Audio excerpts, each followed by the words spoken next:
Gilles Goëlo, jeune bâtard breton, tombe amoureux de Judith de Saint-Mélène. Il part pour l'Amérique et y retrouve son père, Pierre de Tournemine, descendant du Gerfaut. À son retour en France, Louis XVI le nomme lieutenant aux gardes du corps. Il retrouve Judith en compagnie d'un homme étrange, Cagliostro. Le roi demande à Gilles de veiller sur Marie-Antoinette. Il est témoin d'une mystification montée par la comtesse de La Motte contre le cardinal de Rohan.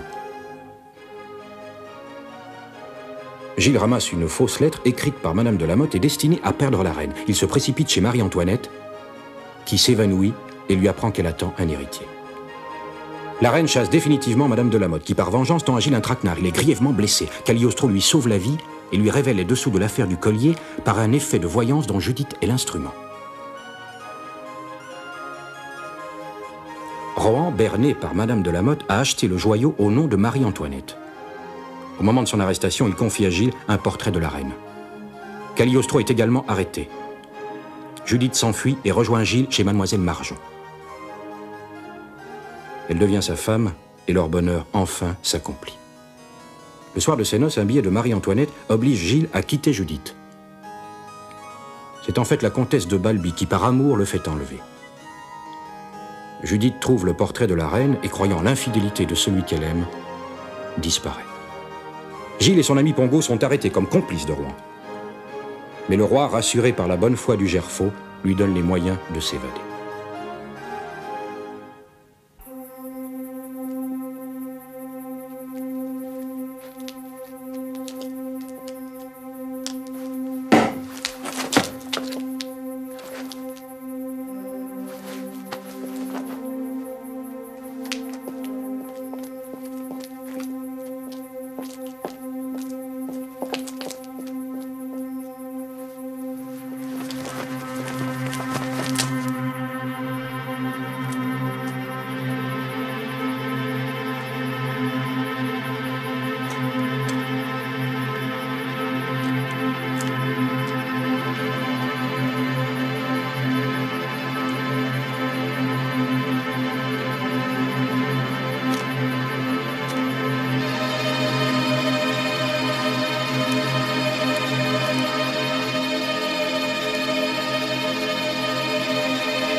bien, monsieur. Je crois que nous allons vous devoir de bien grandes obligations. Ah ouais, nous parlerons de ça une autre fois. Nous avons autre chose à faire. Aidez-moi. Qu'est-ce que cela? Vous voyez bien, un cadavre. Votre cadavre. Nous allons faire en sorte que votre évasion soit manquée officiellement. Et que vous soyez, non moins officiellement, mort. Il faut que ce corps soit retrouvé là, au pied de la Tour de la Liberté. Là, quant à nous, nous avons des chevaux sur la berge, de l'autre côté. Allons-y.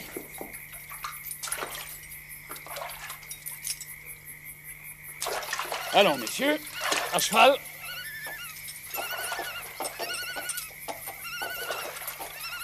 Avouez que le service du roi réserve bien des surprises. Allons-y.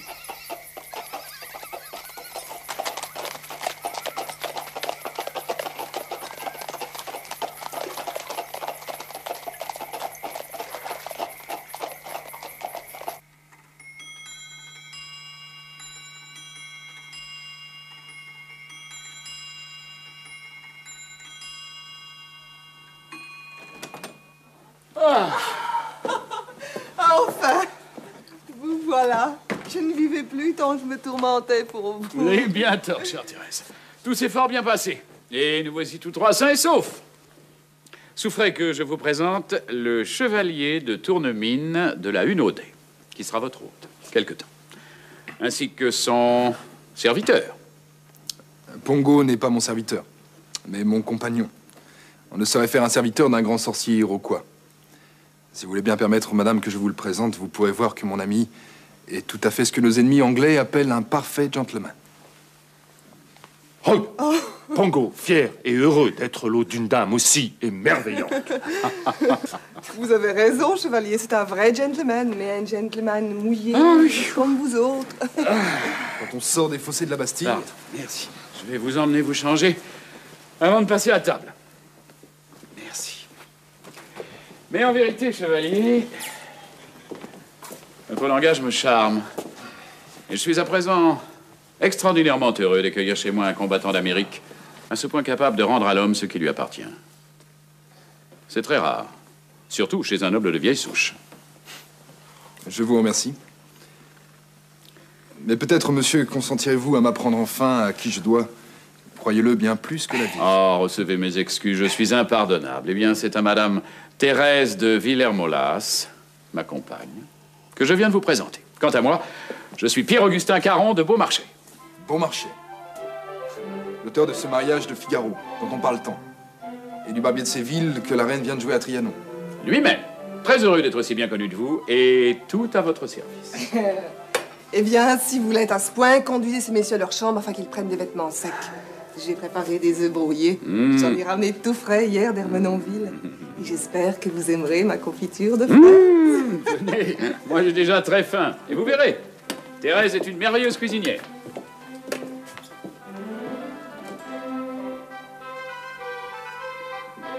Usez-vous de cela, chevalier? Les Américains en raffolent. Et vous devez avoir apprécié là-bas quelques-uns de leur goût. C'est vrai, j'aime fumer. Je crois n'avoir pas fumé un bon cigare depuis la table du général Washington. Celui-ci me semble parfait. Le souffle de Kichi-Manitou. Pongo dans la béatification. Comment faites-vous pour vous procurer ces merveilles? Il est vrai ce que l'on dit que vous avez de grands intérêts en Amérique. De grands intérêts, en effet, oui. Très grands, d'ailleurs. Trop grands pour la trésorerie du Congrès américain, où l'on ne souhaite qu'une chose, les oublier. Tenez ces cigares, le café que l'on vous sert en ce moment, et quelques autres produits. C'est à peu près tout ce que j'ai pu sauver de la maison Rodrigue Hortales et compagnie, que j'avais fondée ici en 1776. Une maison de commerce ici. Ouais, c'est une affaire énorme, au capital d'1 million de livres, fournie d'ailleurs par le gouvernement et par ma propre fortune. Sous ce nom d'emprunt, merci, de Rodrigue Hortales. Pierre-Augustin a toujours adoré les espagnolades. Allez, avec le barbier, ils m'ont assez bien réussi, non? Hein? Donc, sous ce nom, j'ai frété des navires, dont l'un, d'ailleurs, le fier Rodrigue, m'appartenait. Et j'expédiais aux insurgents des bombes, des mortiers, des canons, des fusils, comptant sur la bonne foi américaine pour le paiement de tout cela, mais passé le danger, adieu le saint. Roi des Cartalès a dû fermer boutique, laissant son maître danser sur la corde raide. Vous y évoluez avec tant de grâce, mon ami. Veuillez m'excuser à présent. La nuit est presque finie, je voudrais me reposer un peu. Non, non, ne bougez pas. Nous nous reverrons tout à l'heure.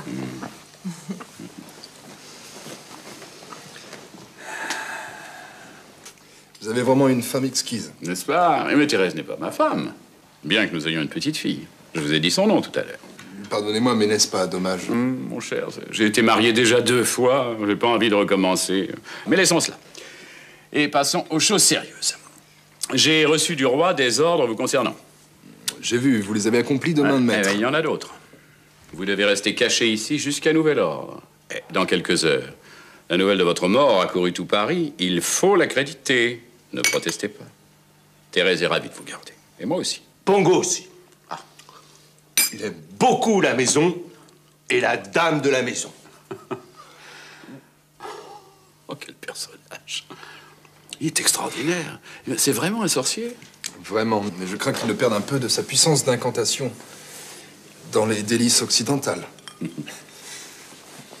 Voulez-vous me permettre une question? Faites. Comment se fait-il que vous soyez l'homme du roi, vous, dont les pièces scandalisent la cour? Vous pouvez ajouter « et font ses délices ». Je vais vous dire, vous venez de faire un séjour à la Bastille. Moi aussi, j'ai tâté de la prison. Et ce n'est pas le roi qui m'y a envoyé. C'est monsieur. Comme moi. Exactement. En revanche, c'est le roi qui m'en a tiré. Et très vite. Voilà des années que j'appartiens à ce qu'on appelle le secret du roi. Avec des fortunes diverses. Sans doute, et dans les débuts, plus ou moins contre-cœur. Le grand Beaumarchais, agent secret. Eh oui, que voulez-vous? Moi, j'ai toujours aimé les affaires un peu mystérieuses. Les manteaux couleur de muraille, les déguisements, les billets que l'on glisse subrepticement, les échelles de corde. En résumé, Figaro, c'est moi. Bienvenue, chevalier, dans la maison du barbier de Séville.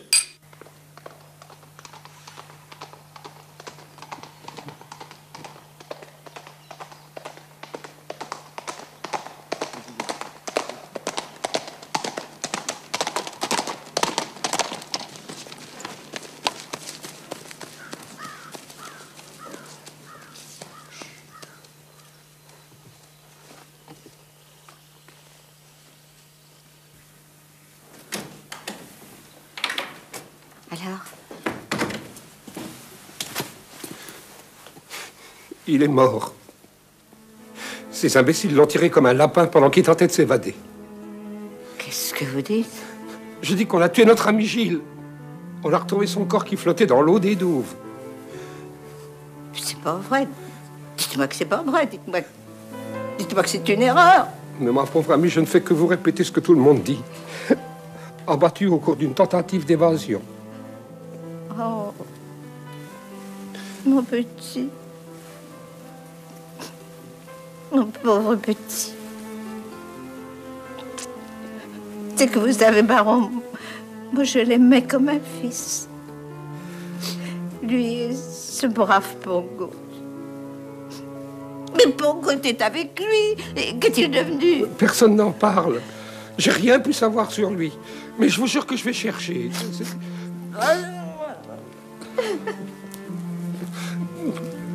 Pleurez pas comme ça. Je peux pas supporter de vous voir pleurer. Mais pourquoi? Parce que je crois que j'ai beaucoup d'amitié pour vous. Moi aussi, baron. Moi aussi. Alors, vous dites qu'il n'a pas encore bien dormi. Frère Gerfaut n'a dormi qu'1 heure ou 2. Toujours réveillé par mauvais rêves. Est-ce que vous lui avez fait boire du tilleul comme je vous ai montré à le faire? Le guerrier n'est pas la vieille Sco. Peut-être meilleure une grande bouteille de rhum. Je sais bien qu'il s'ennuie depuis 3 semaines que vous êtes enfermé ici. Mais enfin, s'il lui faut une bouteille de rhum tous les soirs, il va finir par mourir pour de bon. Non, vous lui donnerez 2 ou 3 grains de pavot à mettre dans le tilleul.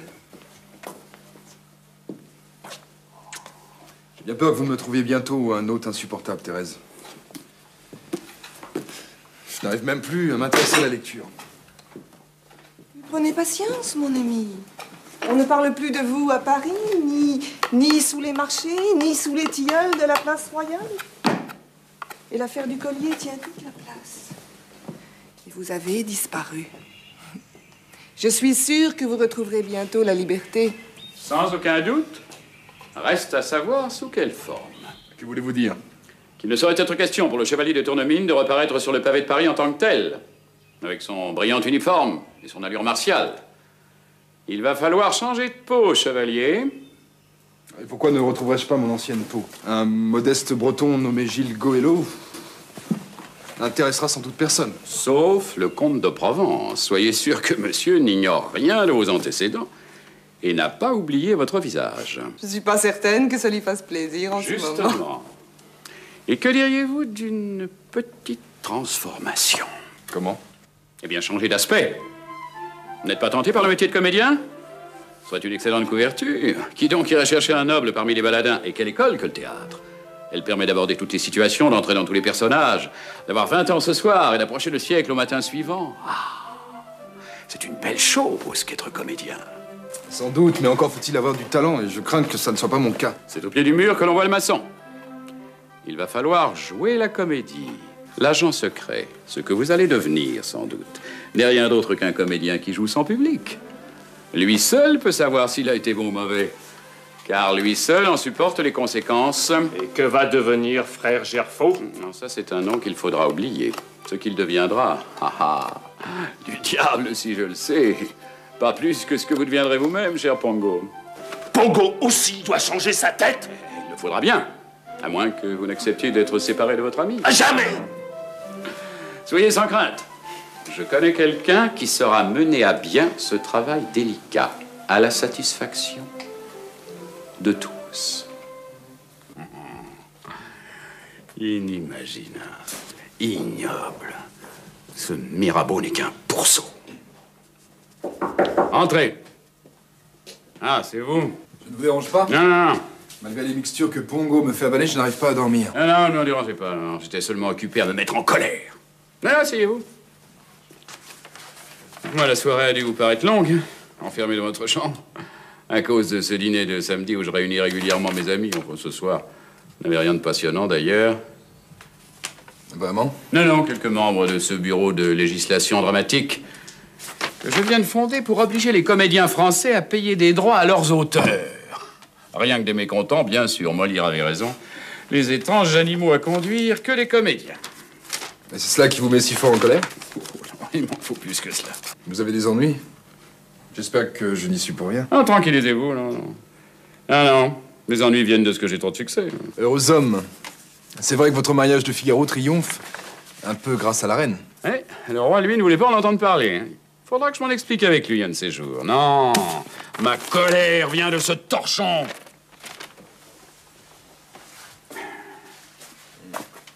C'est ignoble. Qui a écrit cela?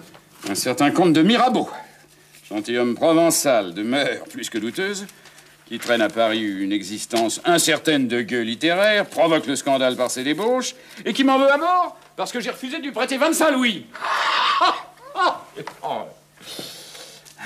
Vous n'avez pas gardé ça? C'est fait, si fait. Tenez. Regardez tout ce qu'on a déjà écrit sur moi. Et tout ça parce que je veux que les Parisiens aient l'eau courante. L'eau courante. Vous vous occupez de ça aussi? Je m'occupe de tout ce qui peut servir le bonheur de l'homme. Et la gloire de Beaumarchais. Il y a des nouvelles, et d'excellentes. Je viens de recevoir un message codé du roi. La cour part pour Fontainebleau, l'habituel séjour de septembre. Alléluia! Il avait besoin d'un message codé pour vous dire cela. Ingrat, vos ennemis s'éloignent pour un moment, et vous allez enfin pouvoir quitter cet asile. C'est vrai, je vais pouvoir sortir enfin? Mais oui. Le Gerfaux va retrouver le vent, l'air pur! Ah oui, ça je ne sais pas qui va retrouver le vent et l'air pur, mais sûrement pas le Gerfaux. Il est bien mort, celui-là, et enterré à Hennebon, où l'on a envoyé son corps. On a poussé le souci du détail aussi loin. Et ne vous tourmentez pas, vous ressusciterez un jour. Allez, maintenant allez dormir, car demain, à la première heure, je vous réserve une surprise. Je vais traînant ma chaîne, que mon cœur a de peine, mourir dans cette peine, mais non m'en consoler, mais non m'en consoler. Lui fout dans sa tête. Et le vent, et le grand air. Bonjour mon ami, voici ceux dont je vous ai parlé. Alors examinez-les bien et dites-moi ce que vous en pensez. Messieurs, avec votre permission. Je vous en prie. Monsieur est le spécialiste en transformation. Enfin, monsieur n'est autre que Préville, le plus grand comédien de son temps et le créateur de Figaro. Très honoré. Ménagez ma modestie, mon cher Beaumarchais, d'autant que je n'en ai pas beaucoup. Moi non plus.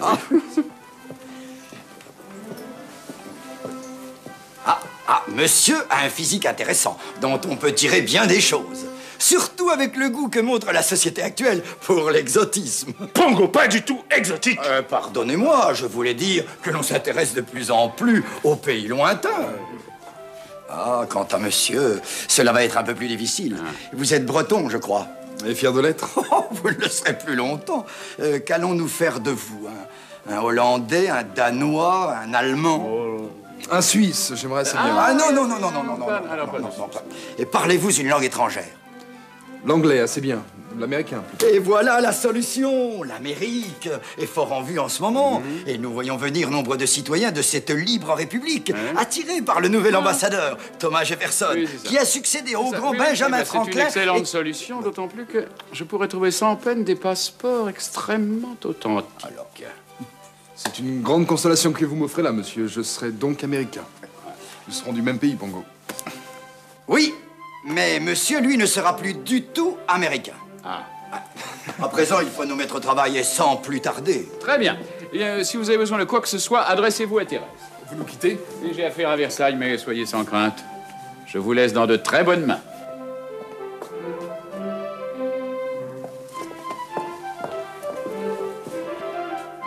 Nous essaierons les costumes tout à l'heure. Pour l'instant, commençons par les perruques.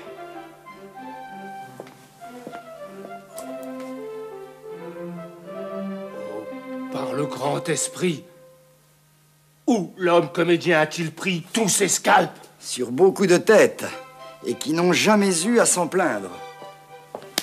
Je les ai prises presque toutes à la Comédie Française. Presque toutes.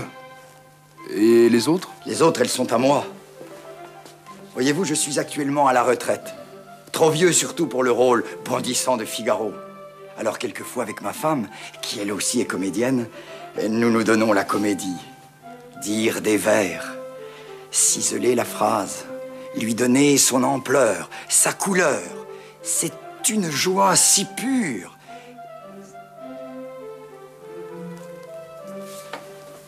Vous êtes vraiment affreux avec cette perruque. Plusieurs fous, vieux hibou.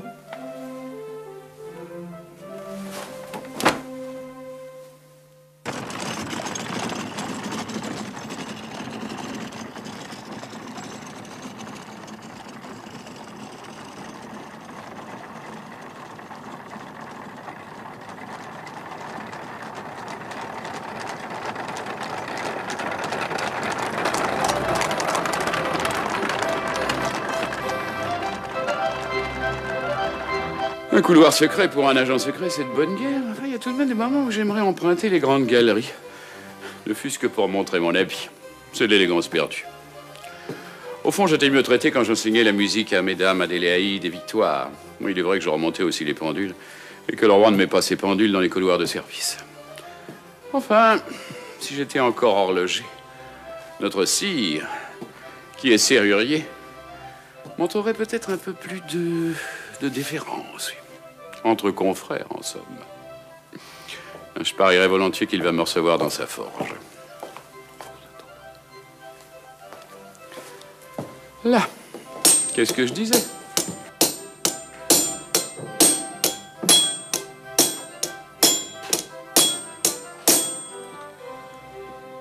Vous avez demandé à nous parler, monsieur de Beaumarchais? Eh bien, nous voilà. Parlez. Le roi me permet-il de lui demander des nouvelles de sa santé? Elle est fort bonne, monsieur. fort bonne. Il nous donne toute satisfaction, heureusement. Allons, voyons, qu'avez-vous à nous dire? Eh bien, je souhaiterais dire au roi que ses ordres ont été exécutés point par point. Nous n'en avons jamais douté. Vous êtes un homme courageux, en qui l'on peut mettre toute sa confiance. Vous nous avez bien servi dans cette difficile affaire d'Amérique. Et vous venez encore de nous bien servir. Mais pourquoi faut-il que vous soyez un auteur dramatique si détestable? Détestable? Oh, sire. Vous ne nous direz pas que votre mariage de Figaro est une bénédiction pour la royauté.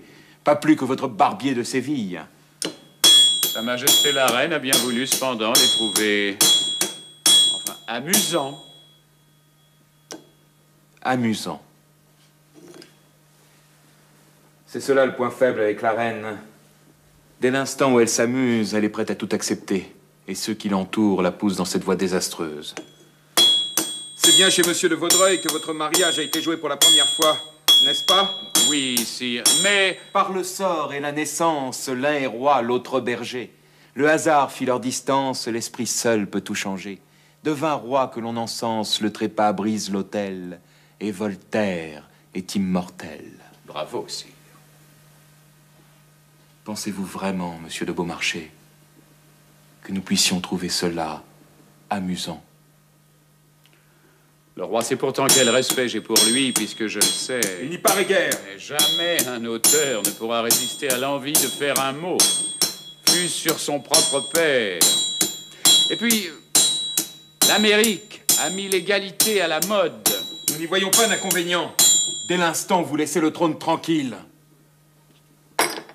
Mais tout cela est d'un effet déplorable, à un moment où nous n'en avons guère besoin. Votre mariage de Figaro renforce l'effet de cette odieuse affaire de vol de collier, dont nous l'espérons, le Parlement fera bonne et prompte justice. Comment le roi veut-il dire que c'est le Parlement qui va juger le cardinal de Rohan? Je crains fort que ce ne soit une erreur grave. Nous entendrons montrer au peuple que même un roi ne peut se placer au-dessus des lois. Il sera jugé avec ses complices. Asseyez-vous, Beaumarchais.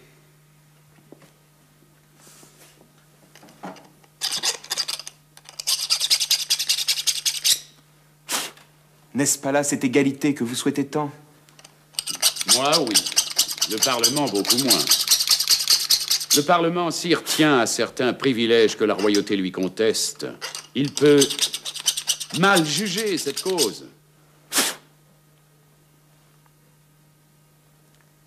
Alors Dieu sera le juge suprême.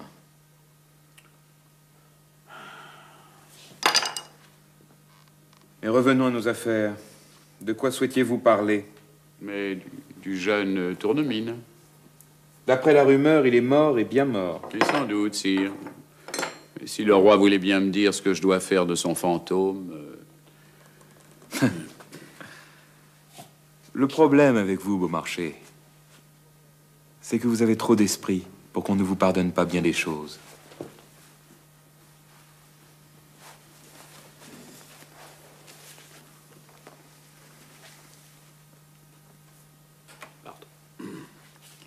Allons dans le cabinet de géographie.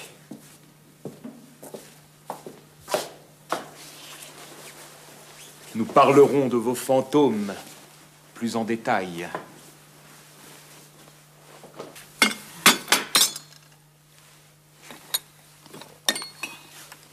Vous n'aimez pas les gâteaux, peut-être? Oh, si.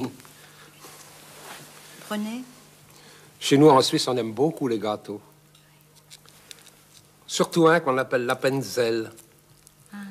C'est un grand gâteau carré sur lequel on met un vacher en sucre avec une culotte jaune et une veste rouge qui se détache sur un fond d'alpage. Oh, ça doit être bien joli. Oh oui, c'est joli.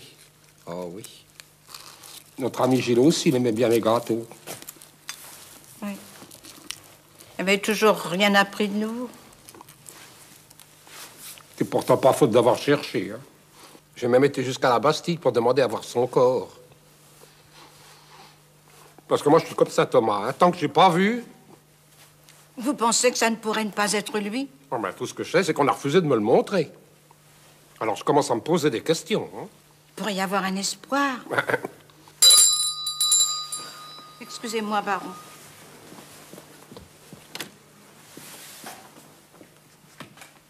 Oh, encore une lettre arrivée dans le jardin, pas avec une pierre, mais ça devient une habitude. C'est adressé à notre pauvre ami. Gilles? Oh! Mais qu'est-ce que c'est que ça? Mais par où êtes-vous entré? Eh ben, répondez! Ah, vous êtes muet. Comme une carpe. Ça va être commode. Vous avez un message? Ah non, n'y allez pas, baron, je vous en supplie. On ne sait même pas qui c'est. On dirait un hindou. Ça, c'est un sikh. Ça, c'est un sikh. Ah, c'est un sikh. J'ai vu des gravures qui représentent des gens comme ça, c'est un sikh. Non, je vous en prie, baron. N'y allez pas, je vous en supplie. Je n'ai plus que vous. Bah, ça me tente guère. Mais je crois qu'il faut quand même que j'y aille. Oh, puis soyez rassurés, je suis de force à me défendre tout seul. Allez, je vous suis. Ça finira donc jamais. C'est ce monsieur qui m'a fait chercher. Lui-même. Ouais. Il n'est pas muet. Je ne crois pas.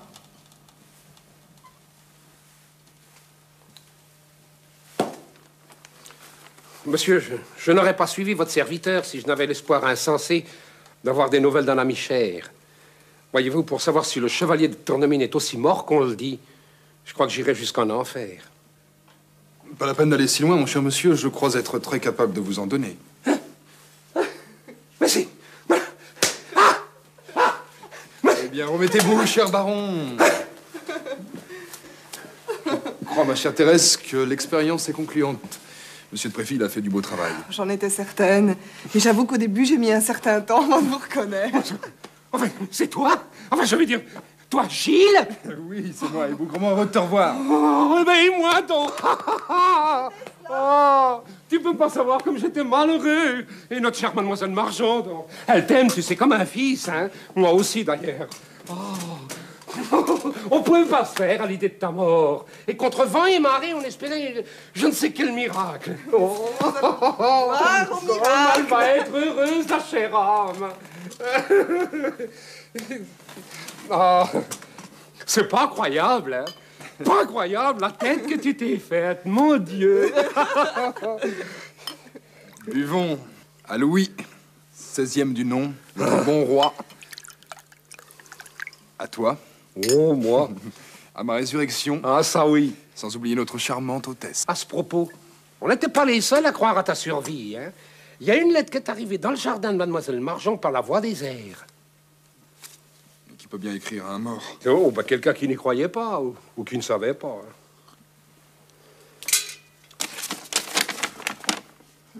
On dirait une écriture de femme.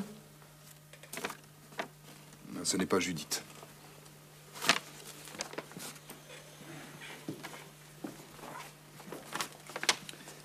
La reine s'embarquera au quai de la Râpée le 12 de ce mois pour gagner Fontainebleau par la Seine avec ses enfants et ses amis habituels.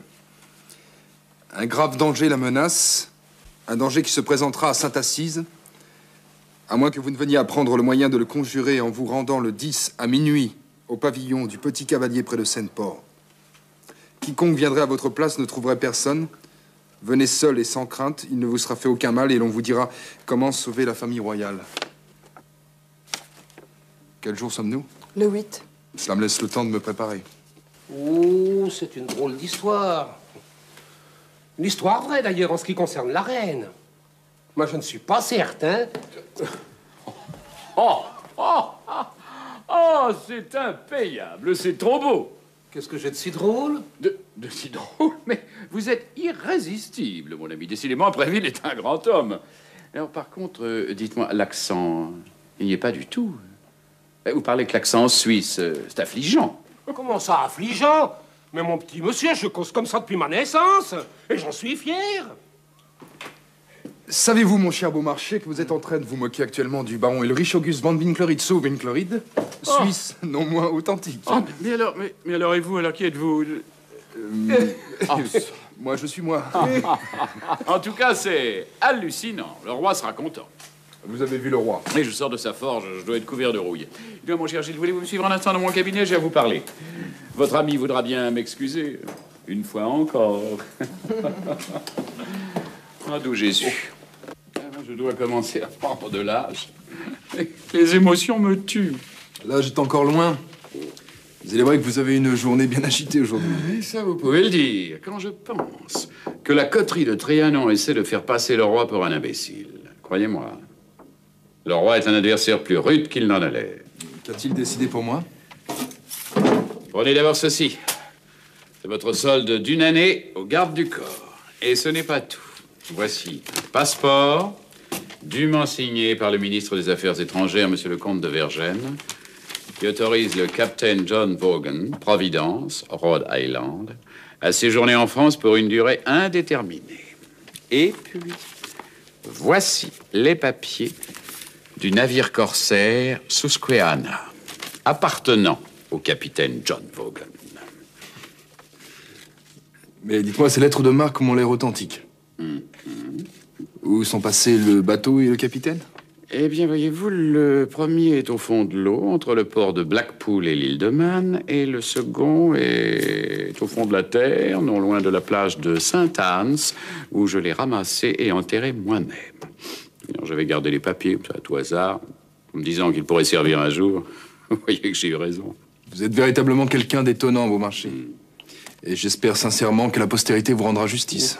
Postérité? Il est vrai qu'en attendant, le siècle vous traite bien. Comment l'entendez-vous? Vous êtes célèbre. Votre fortune est belle. Ma fortune? Oh, mon pauvre ami, il ne me reste rien. Que des dettes. Si le Congrès ne se décide pas à me rembourser ce qu'il doit à Rodrigue Hortales, je n'ai plus qu'à m'exiler en Amérique. Et vous n'en avez pas la moindre envie, n'est-ce pas? Oh, ça c'est vrai, oui. On est assez drôle, ma bosse. Et puis voyez-vous, il me semble que j'aurais peine à respirer sans l'air de Paris.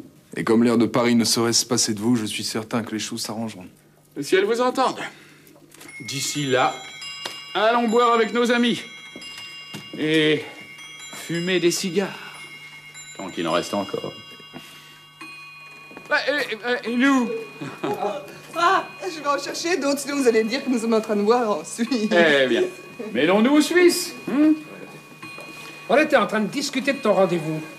Et ni Pongo ni moi n'acceptons que tu ailles tout seul dans ce qui ne pourrait être qu'un traquenard. Pongo n'a peut-être plus l'air d'être Pongo, mais Pongo toujours Pongo. Alors Pongo suivra frère Gerfo comme avant. C'est impossible.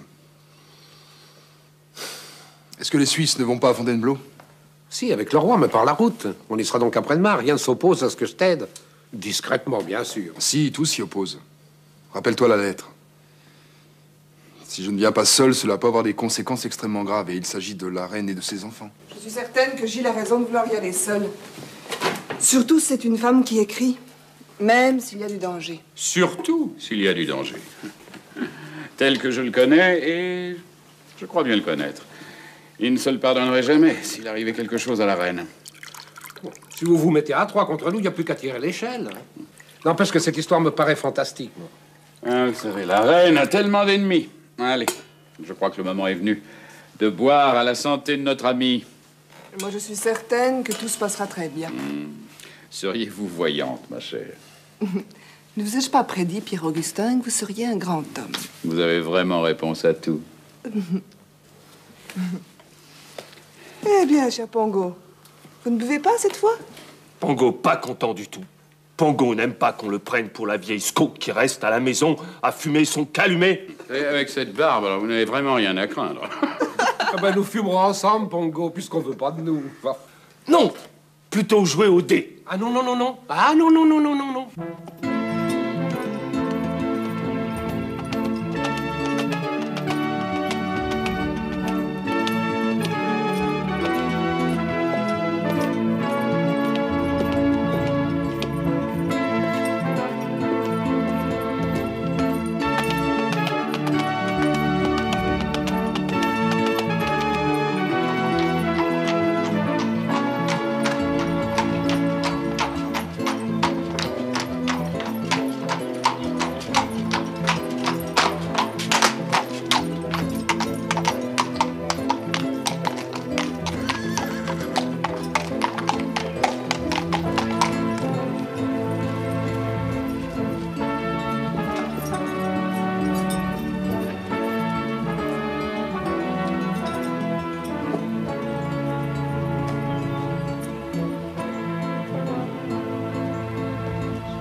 Monsieur garde la chambre?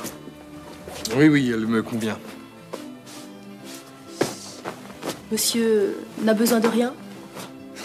Rien sinon de repos. Tant pis. Si monsieur a besoin de quelque chose, qu'il m'appelle. Mon nom, c'est Fanchette. Merci, Fanchette.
Bonsoir. Ah si, c'était vous. Je n'ai pas reconnu votre écriture, sinon... Vous ne seriez pas venu. La dernière fois que nous nous sommes trouvés dans un espace clos ensemble, madame, ce n'a pas été pour mon bien. J'espérais même ne plus jamais vous revoir. Vous m'en voulez à ce point? Vous avez détruit ma vie. Soyez heureuse. Judith est perdue pour moi, je ne la reverrai peut-être plus jamais. Pour 3 malheureux jours. Qu'est-ce que cet amour qui ne sait pas attendre? Ce n'est pas à vous d'en juger. Ne lui avez-vous pas rendu l'attentat supportable? Mais il fallait bien qu'elle retombe aux mains de monsieur, n'est-ce pas? Monsieur qui en fait pour moi l'objet d'un chantage odieux. Je ne vous apprends rien, vous savez tout cela mieux que moi. Non, Gilles. Sur mon honneur, je jure que je n'en sais rien. Ou presque. En tout cas, j'ignore où monsieur la cache. Votre honneur? Ne confondez pas la vertu et l'honneur, monsieur. Quand j'engage le mien, on peut croire à ma parole.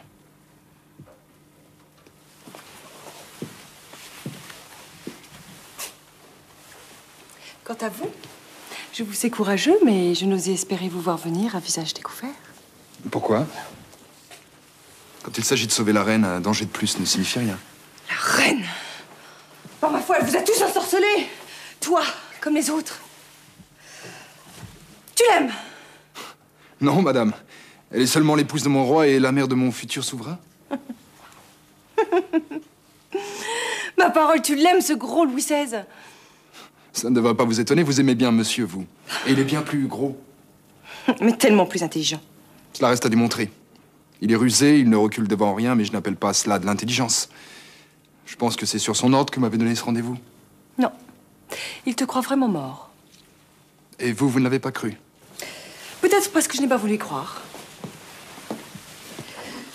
Parce que je refusais ta mort. Alors j'ai voulu en avoir le cœur net, et je suis allée voir le cadavre que l'on avait retiré des fossés de la Bastille. Et on vous l'a montré à vous, alors qu'on l'a refusé à l'un de mes amis. Enfantin. Je connais bien l'abbé de Faverly, le chapelain de la Bastille. Je lui ai dit que nous étions parents et que je souhaitais prier auprès de toi. Le saint homme m'a conduit lui-même à la salle basse où était déposé le cadavre. Il m'a prévenu que le spectacle était horrible. À ce point-là, pour une balle dans le corps. Le visage n'était qu'une bouillie immonde. On m'a dit qu'il s'est écrasé au pied de la tour en tombant. Et comment avez-vous pu savoir que ce n'était pas moi? L'homme était nu sous son drap. J'ai fait glisser ce drap. Et j'ai senti un bonheur immense parce que ce corps n'était pas le tien. Jamais il n'avait touché le mien. Jamais je ne l'avais caressé. Dès lors, j'ai su que tu étais vivant et que je te reverrais. Eh bien, soyez heureuse, vous me revoyez. Votre petit piège innocent a bien fonctionné, mais vous auriez pu trouver plus simple que cette histoire d'attentat. Ce n'est pas un petit piège innocent, Gilles. Monsieur a bel et bien l'intention de faire tuer demain la reine et ses enfants. Et c'est vous, sa maîtresse, qui venez me le dire? Moi, oui. Pourquoi? Parce que je t'aime. Je l'ai compris cet affreux matin où l'on m'a dit que tu avais été tué. Tu m'aimes. C'est bien. Prouve-le. Je ne t'ai fait venir que pour cela, Gilles. Il y a plus urgent. Je veux savoir le fin mot de cette histoire de complot contre la reine et ses enfants.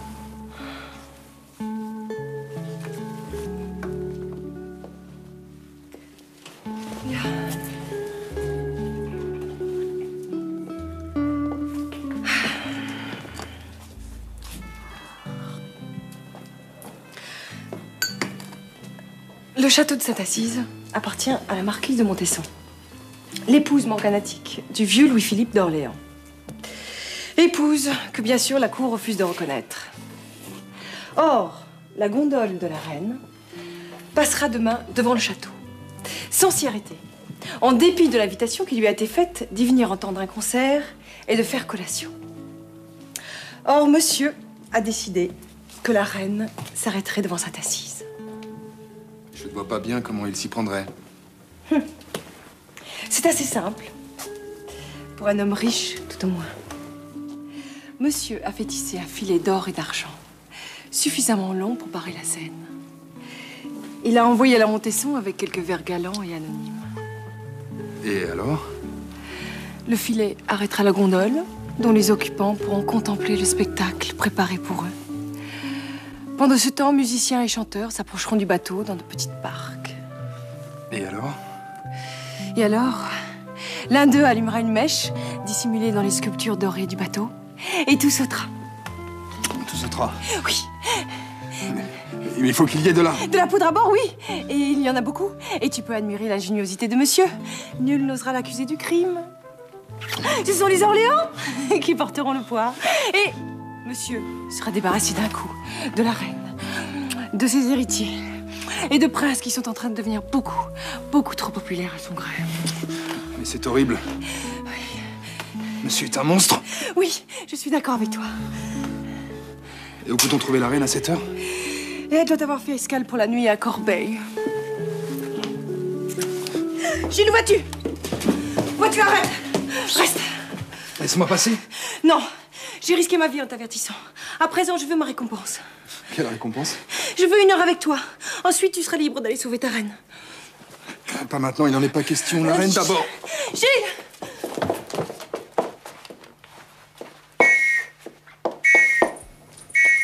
Mon cheval! Où est mon cheval? Qu'est-ce que ça veut dire? On te le rendra, dans 1 heure. D'ici là, tu m'appartiens. Et vous appelez ça aimer? Je ne sais pas. Qu'est-ce que tu veux? C'est la première fois que cela m'arrive. Allons, soumets-toi de bonne grâce. 1 heure, qu'est-ce qu'1 heure? C'est beaucoup trop! Ça va garder mon cheval et j'irai à pied. Ramenez-le dans le pavillon. Laissez-moi partir, je reviendrai. C'est que je n'en suis pas certaine. Emmenez-le!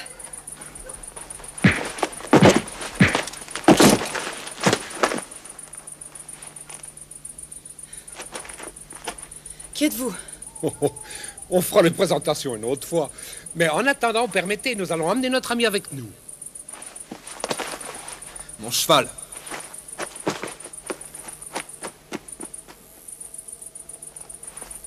Tu me dois quelque chose. Un gentilhomme n'a qu'une parole. Attendez-moi ici, sur mon honneur, je reviendrai. Vraiment? J'ai dit sur mon honneur. Bien. Je t'attendrai. Toi, ouvrir porte! Illico!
De grands intérêts, en effet, oui. Très grand, d'ailleurs, trop grand pour la trésorerie du Congrès américain, où l'on ne souhaite qu'une chose, les oublier. Tenez, ces cigares, le café que l'on vous sert en ce moment, et quelques autres produits. C'est à peu près tout ce que j'ai pu sauver de la maison Rodrigue Hortalès et compagnie, que j'avais fondée ici en 1776. Une maison de commerce ici. Ouais, c'est une affaire énorme, au capital d'1 million de livres, fournie d'ailleurs par le gouvernement et par ma propre fortune. Sous ce nom d'emprunt, merci, de Rodrigue Hortalès. Pierre-Augustin a toujours adoré les espagnolades. Eh, avec le barbier, il monte assez bien réussi, non? Hein? Donc, sous ce nom, j'ai frété des navires, dont l'un, d'ailleurs, le fier Rodrigue, m'appartenait. Et j'expédie aux insurgents des bombes, des mortiers, des canons, des fusils, comptant sur la bonne foi américaine pour le paiement de tout cela. Mais, passé le danger, adieu le saint. Rodrigue Hortalès a dû fermer boutique, laissant son maître danser sur la corde raide. Vous y évoluez avec tant de grâce, mon ami. Veuillez m'excuser à présent. La nuit est presque finie, je voudrais me reposer un peu. Non, non, ne bougez pas. Nous nous reverrons tout à l'heure.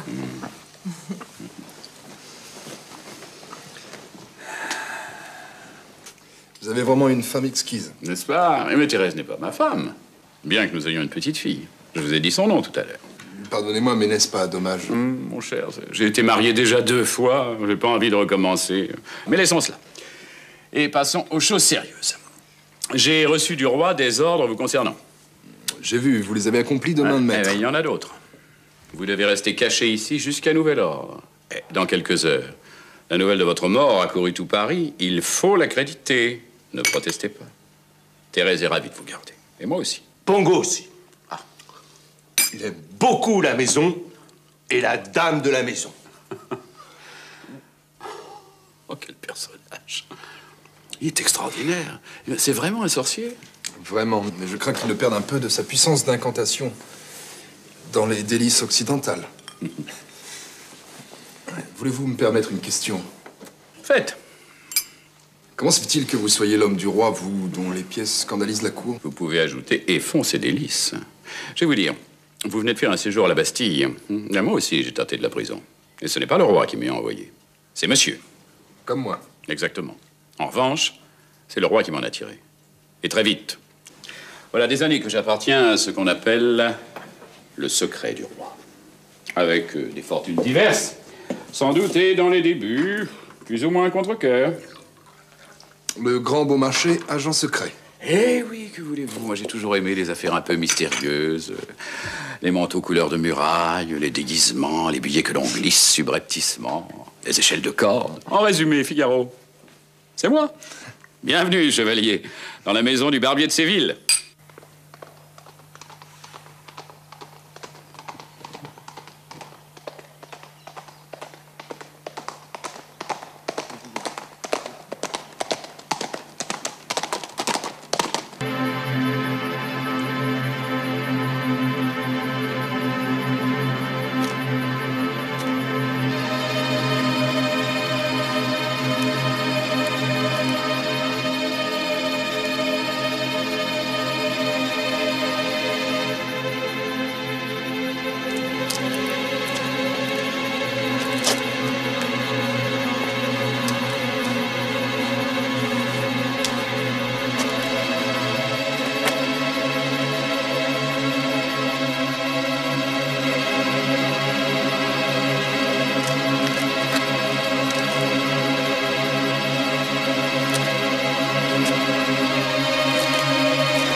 bien, monsieur.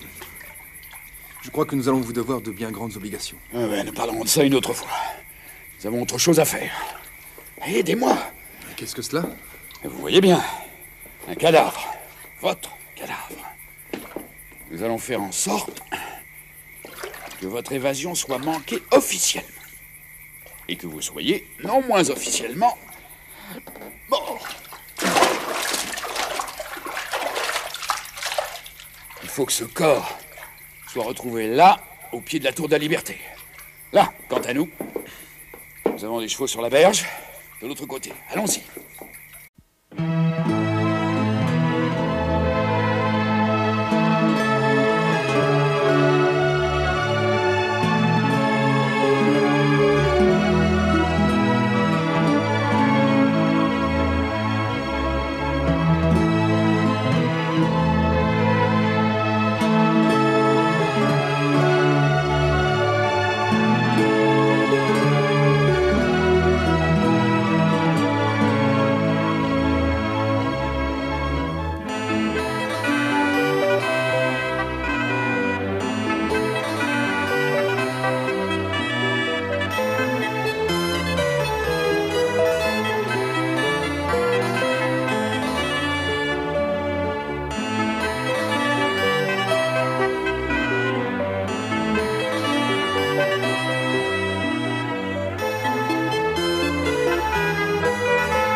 Gilles Goëlo, jeune bâtard breton, tombe amoureux de Judith de Saint-Mélène. Il part pour l'Amérique et y retrouve son père, Pierre de Tournemine, descendant du Gerfaut. À son retour en France, Louis XVI le nomme lieutenant aux gardes du corps. Il retrouve Judith en compagnie d'un homme étrange, Cagliostro. Le roi demande à Gilles de veiller sur Marie-Antoinette. Il est témoin d'une mystification montée par la comtesse de La Motte contre le cardinal de Rohan. Gilles ramasse une fausse lettre écrite par Madame de La Motte et destinée à perdre la reine. Il se précipite chez Marie-Antoinette, qui s'évanouit et lui apprend qu'elle attend un héritier.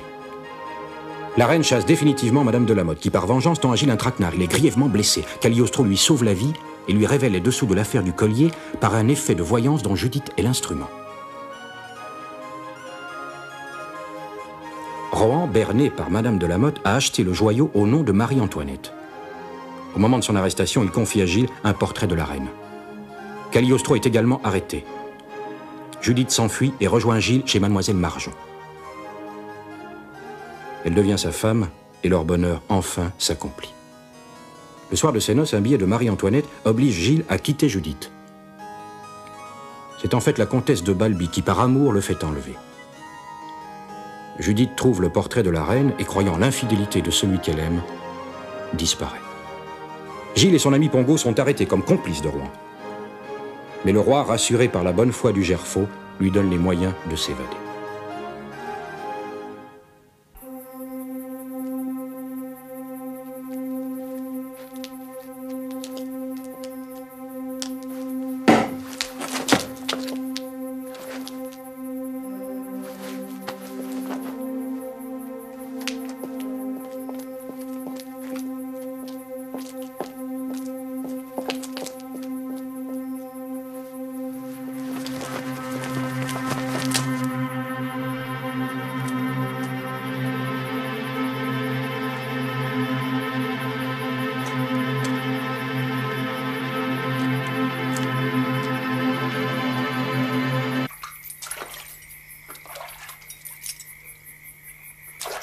Allons, messieurs, à cheval.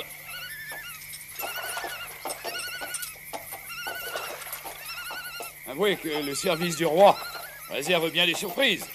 Allons-y.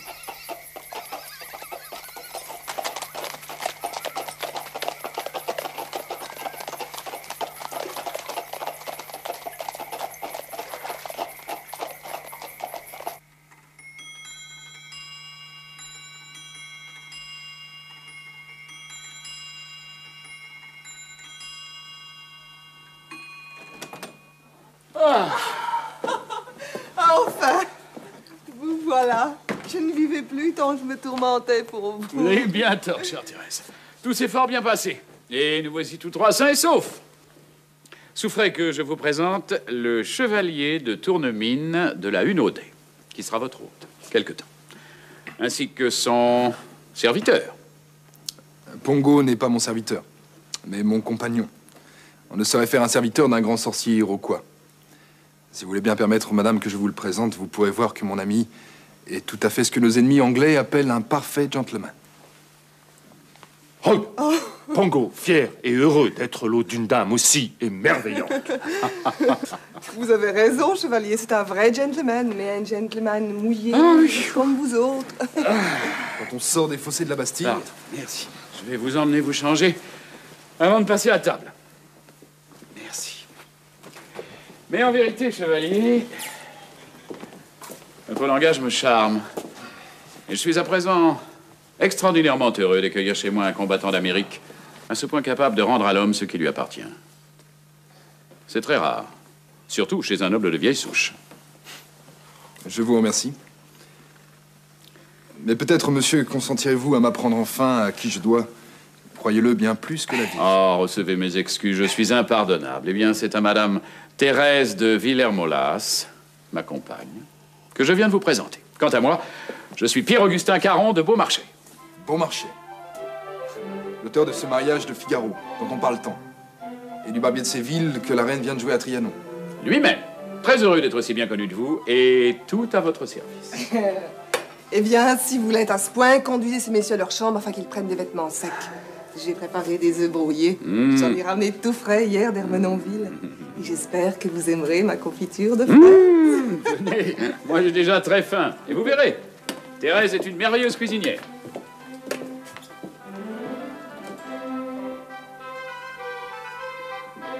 Usez-vous de cela, chevalier? Les Américains en raffolent. Et vous devez avoir apprécié là-bas quelques-uns de leur goût. C'est vrai, j'aime fumer. Je crois n'avoir pas fumé un bon cigare depuis la table du général Washington. Celui-ci me semble parfait. Le souffle de Kitchi-Manitou. Pongo dans la béatification. Comment faites-vous pour vous procurer ces merveilles? Il est vrai ce que l'on dit que vous avez de grands intérêts en Amérique.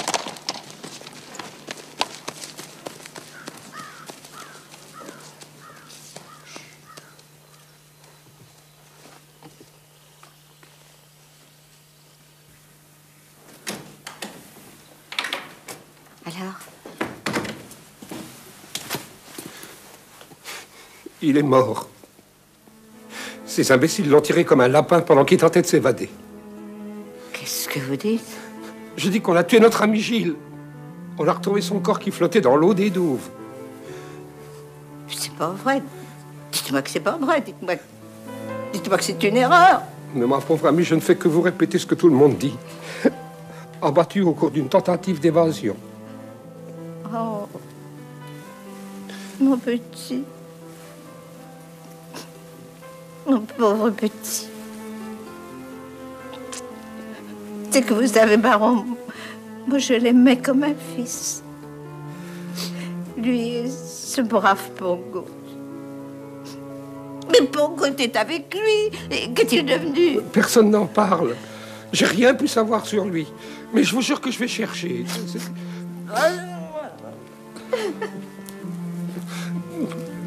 Pleurez pas comme ça. Je peux pas supporter de vous voir pleurer. Mais pourquoi? Parce que je crois que j'ai beaucoup d'amitié pour vous. Moi aussi, baron. Moi aussi. Alors, vous dites qu'il n'a pas encore bien dormi. Frère Gerfaut n'a dormi qu'une heure ou deux. Toujours réveillé par mauvais rêves. Est-ce que vous lui avez fait boire du tilleul comme je vous ai montré à le faire? Le guerrier n'est pas la vieille Sco. Peut-être meilleure une grande bouteille de rhum. Je sais bien qu'il s'ennuie depuis 3 semaines que vous êtes enfermé ici. Mais enfin, s'il lui faut une bouteille de rhum tous les soirs, il va finir par mourir pour de bon. Non, vous lui donnerez 2 ou 3 grains de pavot à mettre dans le tilleul. J'ai bien peur que vous me trouviez bientôt un hôte insupportable, Thérèse. Je n'arrive même plus à m'intéresser à la lecture. Prenez patience, mon ami. On ne parle plus de vous à Paris, ni sous les marchés, ni sous les tilleuls de la place royale. Et l'affaire du collier tient toute la place. Et vous avez disparu. Je suis sûre que vous retrouverez bientôt la liberté. Sans aucun doute. Reste à savoir sous quelle forme. Que voulez-vous dire? Qu'il ne saurait être question pour le chevalier de Tournemine de reparaître sur le pavé de Paris en tant que tel, avec son brillant uniforme et son allure martiale. Il va falloir changer de peau, chevalier.